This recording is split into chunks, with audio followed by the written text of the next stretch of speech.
இந்த 2 துளிகள் அல்லாஹ்விடத்திலே மிக விருப்பத்திற்குரியது, நேசத்திற்குரியது. அதில் முதல் துளி அல்லாஹுடைய அச்சத்தால் வருகின்ற கண்ணீர் துளிகள், 2வது துளி அல்லாஹ்விற்காக போரில் கலந்து கொண்டு வருகின்ற காயத்தின் மூலமாக வருகின்ற இரத்த துளிகள்.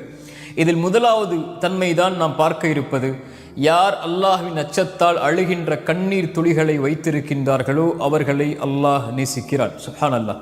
அல்லாஹுடைய தூதர் ஸல்லல்லாஹு அலைஹி வஸல்லம் சொன்னார்கள், 2 கண்களை நரகம் தீண்டவே தீண்டாது. அதில் ஒரு கண் அல்லாஹுடைய அச்சத்தால் அழுகின்ற கண்ணீர் துளிகளை சுமக்கின்ற கண்.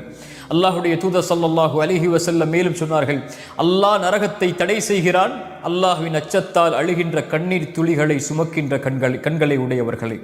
அல்லாஹுடைய தூதர் ஸல்லல்லாஹு அலைஹி வஸல்லம் மேலும் சொன்னார்கள், அல்லாஹ் நாளை மறுமையில் அர்ஷின் நிழலை அளிப்பான். அதில் ஒருவர் தனிமையில் இருந்து அல்லாஹுவை நினைவு கூறுவார்.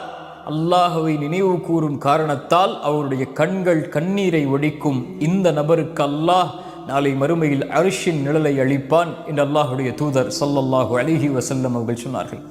எம்மில் உலக காரியங்களுக்காக அழுதவர்கள் எம்மில் உண்டு. உறவுகளை பிரிந்ததற்காக அழுதவர்கள் எம்மில் உண்டு. செல்வத்தை தொலைத்ததற்காக, நோய்க்காக, இன்னும் வாழ்வில் ஏற்படக்கூடிய உலக காரியங்களின் சிரமங்களுக்காக அழுதவர்கள் எம்மில் உண்டு. அல்லாஹுடைய அச்சத்தால், அல்லாஹுடைய பயத்தால், அல்லாஹுவின் நினைவால் அழுதவர்கள் எம்மில் உண்டா?